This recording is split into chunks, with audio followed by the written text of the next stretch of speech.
If life has ever dropped you to your knees and whispered, "Wake up," this is your invitation today to lean in and listen. LeLanea Fulton is a transcendental coach, a certified level 2 coach, podcast host, and guide of unity consciousness. Her path was shaped by a near death like experience, a powerful spiritual awakening, and a reality bending moment of oneness. Drawing on transpersonal and quantum psychology, spirituality, pattern recognition, and her lived experiences of unity, LeLanea helps clients explore both their human and soul selves, shift unconscious patterns, and reconnect with who they truly are. In this episode, listeners will walk away with grounded insights on self awareness, practical tools for shifting limiting patterns, a clearer sense of their multidimensional nature, and a deeper connection to their own inner wisdom. Thanks for being here. Now let's get to the episode.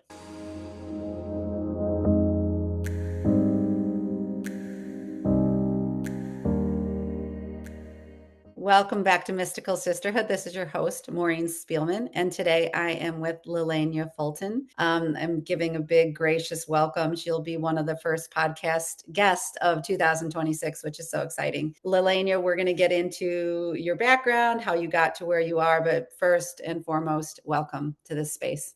Thank you so much. I have so much gratitude for being here, and I'm very excited to touch your guests and find our rhythm in this conversation. So thank you.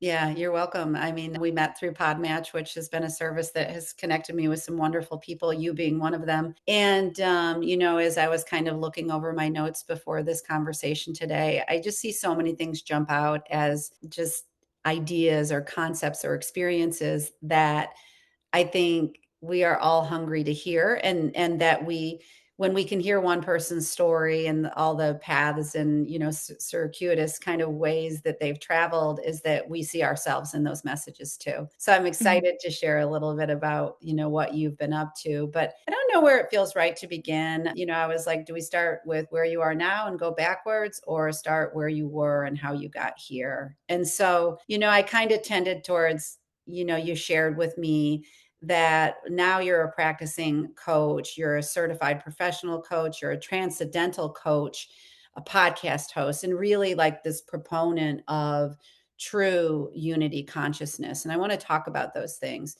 but that's not where you started. And that's not where you found yourself, let's say 10 years ago. So, can Mm-mm. you say a bit about where you were even 5 years or 10 years ago?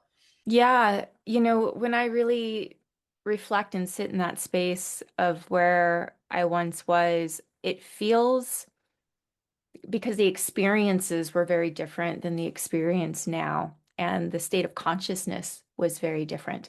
But the continuous thread that existed was I knew that there was something bigger than this. I knew that I was supposed to be doing something else. I just didn't know what. I knew that where I was at was only a stepping stone or something that was really just taking up a lot of time. And the reason that I was where I was because of limiting beliefs, limiting mindsets, the belief of scarcity and lack. And I was really operating from, what we call the 3D perspective. It's a very materialist perspective, participating in the rigid systems that we are now starting to see collapse. And so I was participating in these systems, and these systems were created to tell us that we had to participate in hierarchy. We had to follow these set of rules. We had to take these specific steps. Everyone had to take the same steps as everyone else. And the only way that certain people get to a certain place, even though everyone's following the same system, is because you work harder and you invest more energy. And Yeah. that's not true.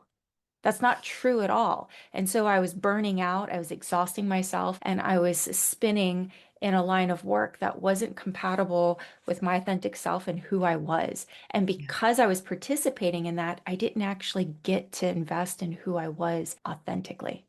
Right, The right. material world separates you from your authentic self to participate in these systems of hierarchy and control. Yeah, and I think with our generation too, you might be a bit younger than me, but still, we didn't really question the systems. Like you're saying Mhm. that you had a knowing. So that's always been in you, Yes. by your side. I love that. Like Yes. something that you just knew. And it's not, maybe at the time, it's like you didn't have more language than, well, I just know. I just know. And it's the Yeah. thing. It's the thing. It feels like it's at that soul level that pulls you through, that keeps Mm-hmm. you going, even Mm-hmm. when you're going through the more toxic times, the more challenging times, the Mm-hmm. times that bring you to your knees. But you just have Mm-hmm. a knowing. Yeah. Yeah. Yeah. And ever since I was a young girl, like very young, I'd say I remember as young as 8 saying, I didn't sign up for this. I signed up for the human experience, but I didn't sign up for the rigidity of the system. I didn't articulate it exactly in that way of 8, but that was the thought process. The thought process was this human system, this orchestration doesn't benefit everyone. There's no justice to this. This is very skewed. And I didn't sign up for this, but Yeah. I Yeah. knew I signed up for the human experience. Well, that's pretty crazy. That's really cool. It's reminding me how we get lulled into sleep. And I want to, you shared Hmm. some topics and you shared some titles of topics. So I want to say that after I say this, but I kind of look at my own journey and how I felt I was lulled into the Maureen that the world around me needed to be. And, yes, you have those knowings. I think that sparks things in the listeners, I'm sure, about like when you just knew that something wasn't right about what you were experiencing. But then that kind of costume that's put on you, or the Hmm. mask, or whatever you want to call it, at some point in it, I think it hits us at different points in our lives. It starts to feel so constrictive and tight that we Hmm. just need to break out. And maybe we'll have like mini breakouts from it, like through our Yes. life that were predecessors, but say more Hmm. about that. Yeah, and so that is the heart of transcendental work, what I do, which is Mhm. transcending the ego. And the ego is this programmed entity. It's primitive, it's meant to keep us alive, and it's doing its job, right? And the job is stay small, stay quiet, stay meek, disappear into the herd, stay safe for some of us. And for some of us, it is accentuate yourself, be big, attract attention. Yeah. It's inflation because it's with that inflation comes the self-worth. Right. Mhm. And then with the deflation comes the self-protection. So we have this really incredible programming device that wants to keep us alive for as long as the journey is meant to be, right? And so I refer to the human entity as the vehicle, is what allows us to have the material experience. And that is the hardware, right? And then we have the programming, which is the ego. And the programming isn't just consistent with what's occurred in this lifetime, but it's also influenced by karma, which is the momentum that has been carried over from a previous life. And so it's just this beautiful transition. And we have this programming that is really restricting the authentic self. And it's created by society, by our parents, our culture, pop culture, school system, the Yeah. political system, economics. All of this has come together to create our programming, which creates our personal realities or personalities. And we are from a generation that was very expressive in shoulds, do's, don'ts, blames, and shames. And this is how they kept you in place. And being able to transcend the ego means being able to discipline the programming of the vehicle, being able to get control over it in a way that allows it to be of service so that the ego isn't dictating the experience. And the ego Mhm. is very much the subconscious. There's some really beautiful work by Jill Bollett or Bollette. I'm not sure if I'm mispronouncing her last name. She did a really beautiful TED talk, but she was able to really break down the two hemispheres into quarters. And so we have 4 quadrants basically of the brain. And we've got the left side, which is emotional, and the right side, which is emotional. But the left side is the analytical, controlling, dictating, constantly thinking about what's to come and analyzing the past. And there's emotions that resonate with that of constantly spinning about what I did or didn't do right or did wrong, et cetera, et cetera. And then the anticipation of what is to happen through these past experiences. But then we also have the right side of the brain, which also has an emotional quadrant. And that is the be here now. That is the authenticity. That is the experience of the spiritual self. So it really supported me in my work because I recognize that much of the ego is happening in the left hemisphere. And that is where the fear-based thinking is. And the more that I leaned into the right side of the hemisphere, which I've had a couple mystical experiences in my life that were so ultimately consuming of the fully presence, be here, be present, truly experience this letting go of the ego and just being able to see the self so much more clearly and seeing Mhm. others clearly. And it's this phenomenal awakening experience that allows you to realize none of this is true. Yes, yes. None of this Yeah, human experience. I love that, what you were saying about this woman's work and kind of these revelations about the different abilities or the ways that our brain kind of functions. But for you, will you talk about the one that you described to me about your spiritual awakening? I think when Mm, you were in the car. I don't know if because you said yeah. you have more than one, but will you describe it? Because I'm wondering if people will resonate with anything that they've been through. Because what I'm hearing you say too is that when we almost have these experiences where we get evidence that something else might be true, we can begin to almost partner with that side of our experiences or being and be like, oh, and it opens that door to a curiosity. Do Yeah, you? absolutely. So I've had three experiences throughout my life, and each experience becomes larger, bigger, and more layered. And I didn't have a teacher or anyone to support me. There's no system that goes, oh, that's a mystical event of oneness. Like there was no one to tell me. I had to really rely on the work of our masters, or the sages that come from the East, and really get an understanding through yoga and the Eastern systems to understand what I experienced. And just to really pull it in and make it as precise but as condensed as possible, I was in Vancouver, British Columbia, and crossing the border into Washington. And there was a lot of traffic. It was super backed up. And I was in a car just inching forward little by little. And I took an opportunity and just said, well, I have my book. I have the Gene Keys by Richard Rudd. It's a really thick book. I'll just read a gene key or two while I'm just slowly inching forward. And the going through the customs to cross the border, you're in a park. So it's really beautiful. There's families everywhere walking around. It's very international. It's very diverse. And I was started to judge a car that was near me that was inching inch by inch. They were playing like death metal. And I was judging them. And I was really annoyed. And I was being a little bit of a shit. And I was like, where are they coming from? And finally, they made their way up to me. And as I was judging them, I roll up the window and I'm just looking at them, like so annoyed.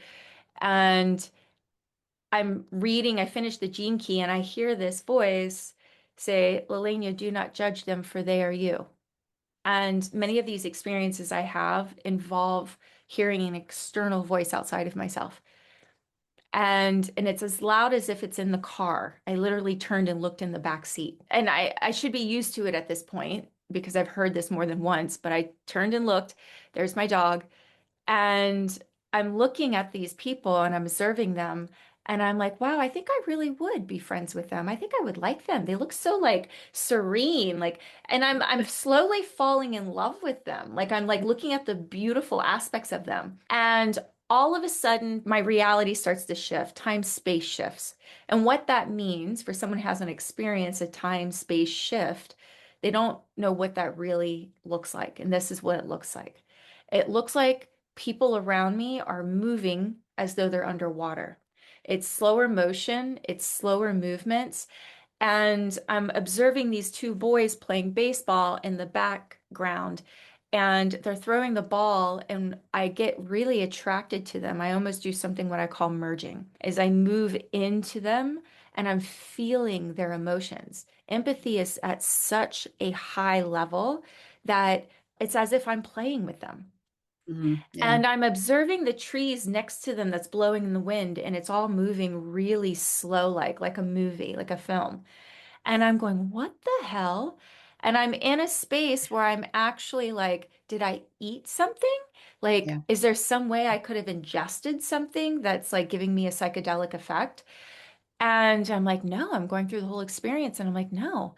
And I go back to watching these boys, and I'm so in love, and it's moving me back to some of my own personal childhood experiences. And then I continue panning the whole right side of the park.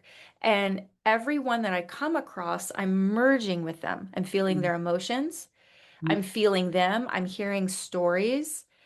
I'm hearing about their experiences, and I'm just feeling them. And I'm feeling them as though they're me, and I'm actually getting to have the experience of them. As I'm processing the right side, I'm just like, what the hell is going on? This is amazing. But I'm also feeling so much love and joy and bliss. I'm crying. I don't realize it until I come out of the experience, but my shirt's wet from how much joy I'm feeling. And there's light. And this has happened in all of these experiences, but people are not bright. They're illuminated. They're moving light up and outward out of themselves. And beautiful. this is the soul. So Yeah. I'm witnessing and seeing the soul, the vibration of the consciousness. And so I do this with the whole left side. I've gone into great details in other podcasts that are a bit longer, and I've written about it, but deep details on what I experience. And then the boys end up back on the left side running and throwing this football, and I get caught up with them again. And it was towards the end of the experience that I'm seeing energy.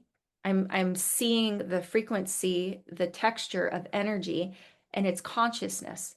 And it's moving through the trees, it's moving through the grass, it's moving through the people, it's moving back towards me.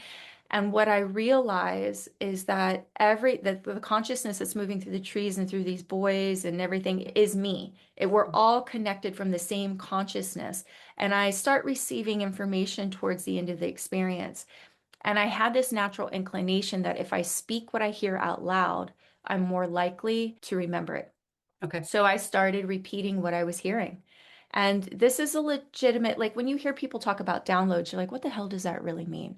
What a download is receiving information as though a teacher is saying, this is what this looks like, this is what this sounds like, this is what this means, this is what you're experiencing. You're just receiving all this information, and you're not only receiving it intellectually, it's embodied. It's a Hmm. knowing. Hmm. And it's Hmm. coming, I want to say it's outside of myself, but it's an internal connection that's happening also internally. Yeah. So towards the end, I hear myself saying, don't you remember you are source? You are source. You came into this experience to forget who you are, to have self-realization, to see if you could move through this experience to come back to remembering who you are. Now you remember who you are. You are source. All of these other individuals are Mm. also source. You're all fragments. They are actually you, which goes back to the original thing I heard. Do not judge them, for they are you. Yeah. All of Hmm. these people are me, and we all just I just chose to have this experience, this experience, this experience, and I can do it all simultaneously. Yeah. And what I was learning is that through a heightened state of empathy, through merging, that which is something you can do associated with empathy. But anyway, having a high sense of empathy allows you to connect to another person's experience. So you're almost cheating the system. You get to experience two lives in one. Mm. Yeah. So by not judging them, but by experiencing them, you're getting to have multiple lives in one incarnation. Yeah. So I came out of it. It was, I immediately started recording on my phone what had happened because I was just like so dumbfounded. It was bigger than it had been before. I started processing it, and I called a friend on my long drive and was like, you would not believe what just happened. Hmm. And it came at a time because I was asking. I was going through an egoic death and a spiritual awakening. And in an egoic death, you have this long period of the liminal space where you don't know who you are, but what you do know is you're leaving the ego that you once were, but you're Yeah. not quite sure what you're Hmm. moving towards. And so it's this liminal space of gestation Yeah. and curiosity and exploration. But if you don't know that, You think that you're crazy. You think that you're having a midlife crisis. You think you need to be medicated. You think something's wrong with you if you're so immersed in the material world that you don't realize it's a spiritual experience of expansion and evolution. And so Yeah. in that experience, I was constantly questioning, well, if that's not who I am, then who am I? Hmm. And so I was gifted with the experience of remembering who I was. So I got Yeah. to observe source, Hmm. remembering that it was source, and observing that it's remembering that it's source. So it was a moment of self-realization. It's beautiful. It's so beautiful. And I love that you had that experience. And those experiences, I believe, for people will start to come online more and more as more of us Yes. remember. Something you said, I thought it's so genius how the universe works too, that Hmm. it was in a moment, you were already in that liminal space, it sounds like, but it was in a moment where your egoic side was flexing its muscle in a way through Hmm. judgment. And Hmm. they're like, okay, she's quiet, she's not moving. This is a Hmm. perfect time. Hmm. And then you received all of that. And I would imagine too that I had a thought that, sometimes to convey that to Hmm. another human, it can maybe not by all be truly understood, but Hmm. it's enough if people relate to any shade of that, that Hmm. you believe it, that you Hmm. know it, that Hmm.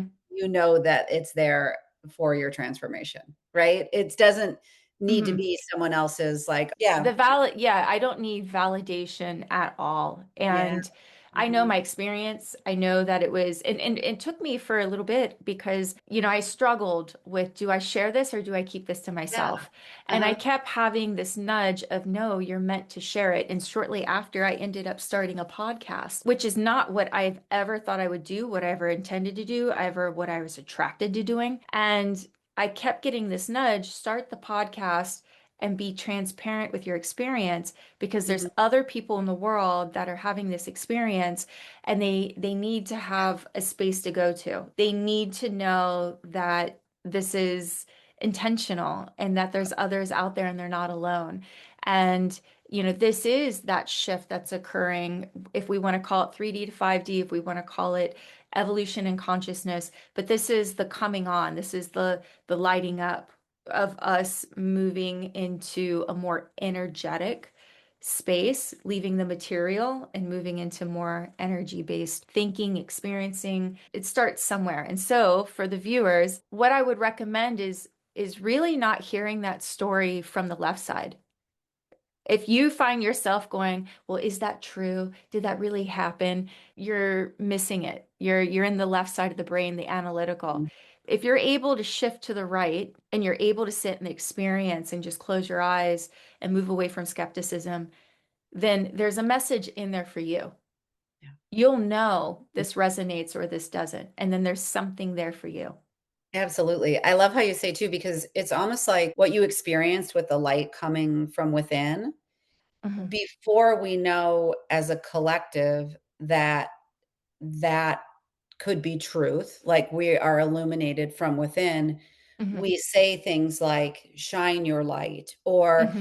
and it's Hmm. almost like we're getting ready for this time Hmm. where we actually know and feel and can see it, Hmm. which is so Hmm. exciting. It's like you've got a Hmm. glimpse, to me, like a glimpse of the future, a glimpse of what, and yeah. That's funny Mhm. that you say that because, when it happened, it's not like I was told this is what's happening, this is what it's called. We want to label, the human experience wants to label it and go, Sure. this is why it happened. We need a story, right? And if Mhm. I remove myself from all of that, from the story and the need to label it, then I can really sit in the experience. And for me, I felt like my vibration had gone so high because I didn't know if I was going to stay in my body. Like Mhm. am I going to have an out of body? This is crazy. Like just the frequency was so loud and so roaring, this vibration. And when I came out of it, I was like, did I just experience the future? Like that looked like heaven on earth. Yeah. Like the people I was experiencing were all in a state of love and gratitude. I was predominantly merging with men. And I Mhm. was experiencing fathers, I was experiencing husbands, I was experiencing men from other countries who had just relocated there to Canada, and they were going through and looking at all the monuments and the plaques and reading it, and I could feel their pride of Yeah. I moved my family here for a better life. Like there was so much appreciation, love, calm. There was no nervous system that was dysregulated. There was no anger. Like it was beautiful. And I was like, man, did I just experience the future? Is that 5D? Yeah, it feels like it's like way beyond 5D. So that's amazing. As you that was a few years ago, right? That was 3 years ago now, 3 years ago. 2023. It was the summer, I think, of 2023. Yeah, so as we for the listener and people interested in the conversation, when we sort of or for you, when you go back into your life, Mhm. how do you practice? Like what practices do you have to stay anchored in this knowing that you now know? Yeah, so the knowing that I now know wasn't new. The experience and the embodiment of it was. Okay. The knowing had always been there, and the experience of being able to connect with an energy or with an experience outside of myself. So Yeah. recognizing Mhm. and knowing that I was a spiritual being having a human experience is something that's always come with me from childhood. I had my very first mystical experience at 6 while drowning.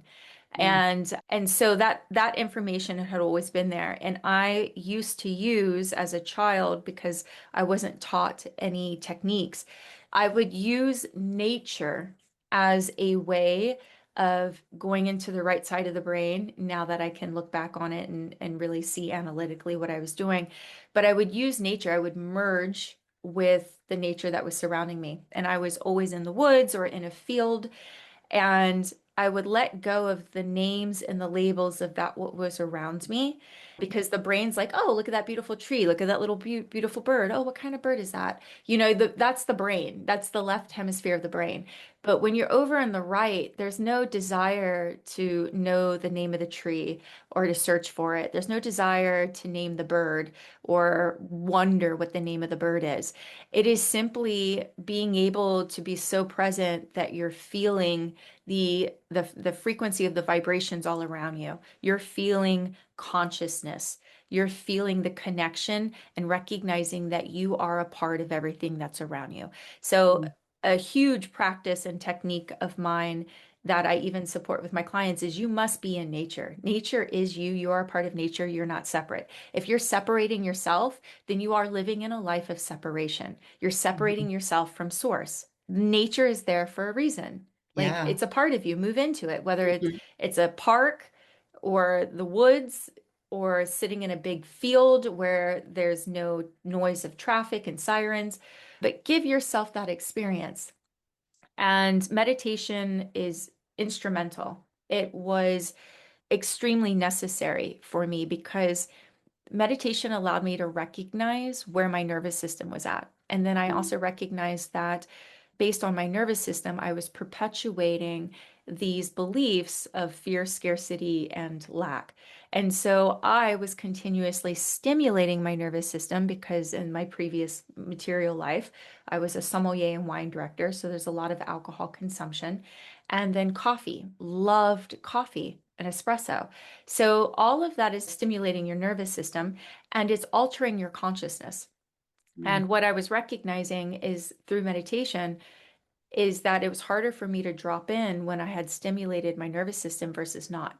And when I drop into a really deep meditation, I'm able to truly observe myself and receive nudges because I'm quieted, I can hear. But when that nervous system's active, I'm not feeling safe enough to drop into a space where I can hear.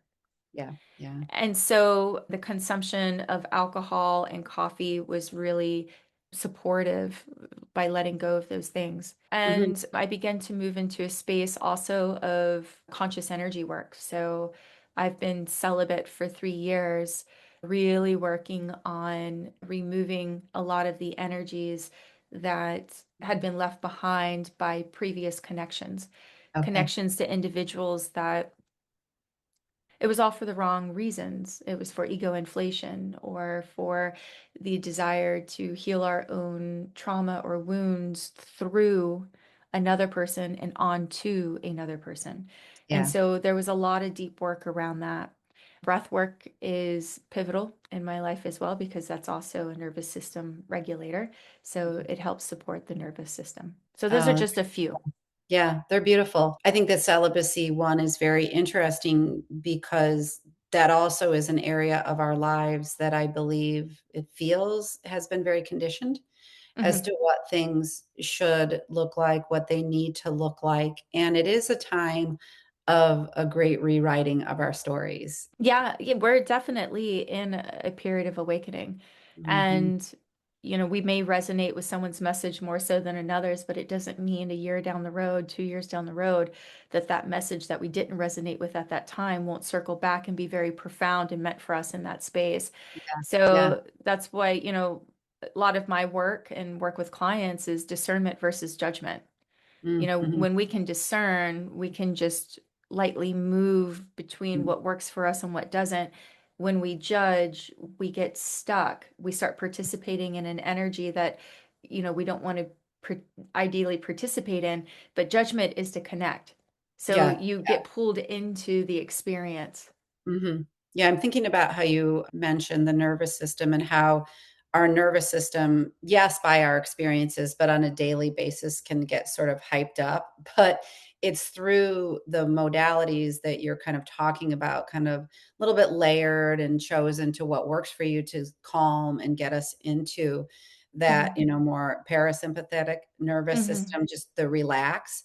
Then we are in, it feels like the sensitivity of our bodies as they're meant to be. Hmm. Because a lot of what you're saying is like, it's so beautiful and weaving through like the presence of oneness of nature. Well, if your nervous system is calmed down, then you're more just receptive to the communing that's happening without words, without labels, without, Hmm. right? So Hmm. it is really coming back to ourselves. Yeah. Yeah, the nervous system, I don't think people really realize the power of the nervous system. We can literally be frozen in time in an experience that we were unable to process and live it over and over and over again. Mhm. I've met a partner within the first month. His arguments, like he would become argumentative and defensive, just in the beginning of the dating time and we're in our honeymoon period and the way that he would argue as though we'd been together for 10 years Mhm. and I would be taken aback like whoa what's happening here like this person it just shot back in time 10 years and is arguing with Mm. a Mhm. former partner that he had been with for a really long time and I really recognized that the energy didn't match the experience that I was having because this person was really connected to their nervous system. They hadn't processed and moved through this. Right. Right. And, I think that's something else that really supported me. And we don't really hear much language on this is that regarding meditation, as a woman, our womb has its own consciousness. It's a direct tether to source, it's a direct receiver. And so for meditation, laying down, I tend to place my hands over the womb area and allow it to receive. I'm receiving information through there. And as I'm integrating is when I'll sit up into the traditional meditation posture, keeping spine erect to allow movement because consciousness moves through the spine. The spine, is where the consciousness Yeah. of us reverberates or really travels. And Yeah. so allowing the womb to receive and then sitting up in posture and integrating Oh, I like because it. real knowledge isn't known, it's integrated. You can Yes. have a really hearty, full left brain that's chock full of knowledge, but if you're not able to put it in action and to use it, then it's absolutely worthless. I think so much of this conversation today, like I keep thinking, like things are getting good. Like this is getting good because Mhm. we're beginning to uncover, and I'm sure it's with your work, through your personal client work, and also through your podcast and any kind of vehicles like these, right? Like these Mhm. podcasts and just ways to sort of disseminate information and get it out there. But what I see happening too is just this unlayering. So Yes. what we knew about the womb, oh, like it's going to just Hmm. keep on getting Yes. layered because we're not just a human body with all these organs that are meaningless and like Hmm. separate from each other. Yeah. The intelligence of who we are is so much greater than we've ever been led to Yeah. believe. It's so Yeah, neat. Yeah. absolutely. The Yeah. truth is coming out about how powerful and the creators that we really are. And Yeah, stunning. those who have really known that information have been silenced over time. But Yeah, with our understanding of quantum theory and mechanics, like more of it, ancient Eastern belief systems are now materializing and becoming measured and more understood in the domain of science. And this is an exciting time. Like it's a that to me very is very exciting time. exciting. I know, and you can't, something like the nervous system, having studied coaching for, I started in 2018, but I really got good in about 2020 when I started to kind of merge with teachers that really spoke to me. But, you may say like, oh, the nervous system started kind of getting more known in the last like 2 or 3 years even, Hmm. but it's just laid the foundation of Hmm. people then beginning to say like, now it's time to pay attention, or how does this Hmm. apply to me? And so we need these sort of like foundational periods, because I keep on thinking like Hmm. I'm starting to move into do more in-person kind of Hmm. community things. And it Mm. seemed to me that people for a while were like, we want community, but it was almost like Hmm. stalling out, like inertia. Yeah. But now it's beginning to pick up speed. We're like, okay, like, oh yeah, we were just laying the groundwork of preparing Yeah. ourselves for now. So Yes. yeah, I think Yes. that's the neat Yes. thing that's happening. Yeah. Yeah, I feel myself moving more towards community as well. It's not as much physical, and maybe that's because I'm in winter in Vermont and things become, very inward. But I have a spiritual community via the school platform. And it is a combination of people who watch my podcast. It's a combination of former clients. And it has a really beautiful frequency. I just started it not too long ago. So it's quite boutique and petite. It's a small group. And there's a really beautiful resonance there. There's a combination of men and women, equally so, and they're all exploring themselves. They're doing the inner work. There's conscious communication, there's connection, and the last conversation I had, Kenya, the UK, Ohio, Austria. And so Amazing. it's really amazing for a lot of people to come to this space because they can see, oh, I'm not alone. There's people all over the Yeah. world Right. who Right. are sitting at this very similar frequency, this resonance. And it's a really beautiful connection. People are hungry for it. And Yes. I Yes. believe that power, when we all come together, like there's a really beautiful resonance and power that's there that we I can do play too. with. And I think that so much is needed in the world. And I always go back, I always say the thing about whether it's 7 or 8 billion people in the world, right? Hmm. Yeah. And that people can overlap in what they're doing, but any sort of competition is surely falling away. And now, like through our partnership, it's, oh, Hmm. I've got an amazing woman in Vermont. Like, I mean, Yeah. it's like Yeah. the more people I know in the more places doing beautiful work, Yeah. you just never know, Yeah. right? Yeah. So, yeah, and I that's where agree. that's kind of like the lights. I just recorded the last episode of the year, and I went through every single guest and said like something about them, and they've impacted my life so much. And that is truth about how we impact one another, right? Yes. Like Yes. it's time we see so much separation for this joining and coming together. Is there anything, LeLanea, that is coming to you that you want to share? Usually I say like, is there a message channeling through for the audience? But even about where you've any part of the experience that you've learned so much from, or just anything that's coming to mind, I guess we'll trust. Yeah, what I tend to really like to share is the quieter of this, the quietness of the space, like the more that you can immerse yourself in quietude. No music, no background Mhm. noise, definitely no TV, no content. Just give yourself that hum of silence and give yourself the breath, just being able to listen to how you breathe. How you breathe will tell you where you're at. And just allow yourself, all your senses, to experience the now. And the more that you allow yourself to sit in that space, if it's not comfortable, good. That's Mhm. where growth is.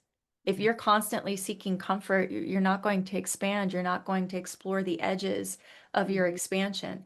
Move into where it's not comfortable and explore yourself and get very curious. And in conversations, are you being curious? Are you being open? Or is there a part of you that's being very rigid or wanting to control?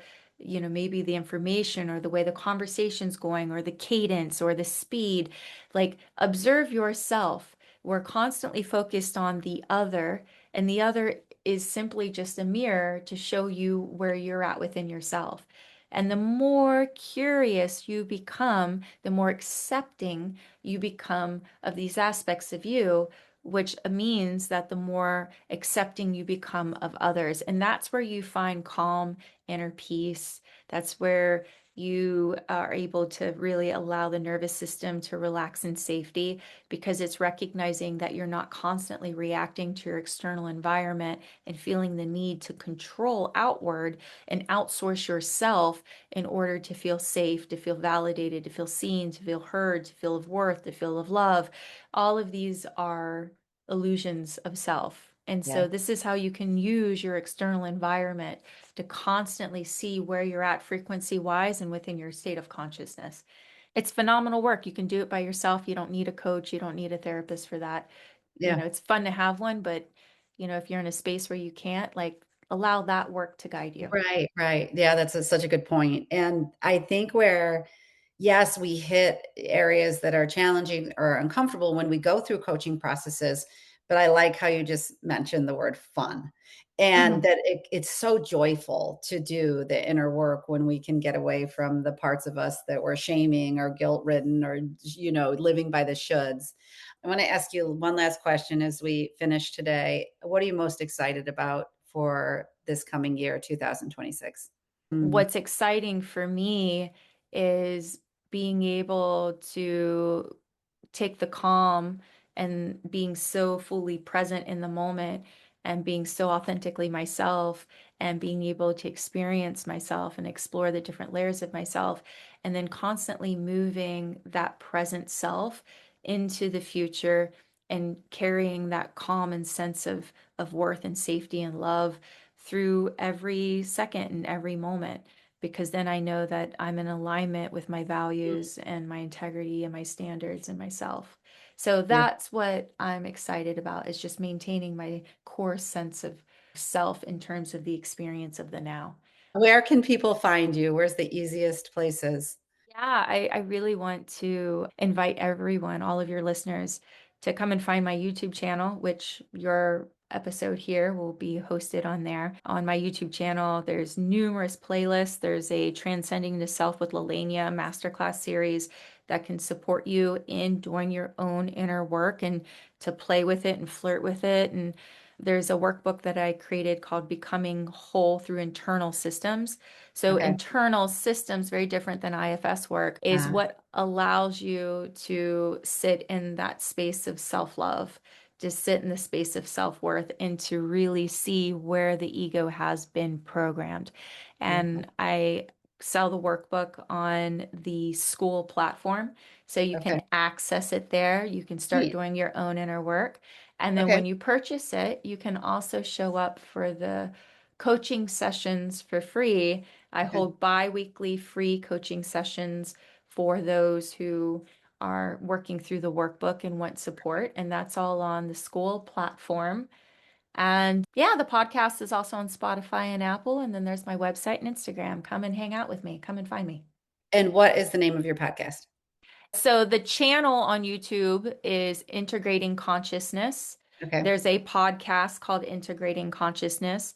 And then there's a new podcast that for me is a lot of fun. It's called Conversations with Aya. It's also on YouTube channel. Oh, And yes. it's interviews with individuals in their ayahuasca experience and the wisdom that they bring in out of the medicinal experience that's Cool. universal, that they Mm-hmm. can share to everyone.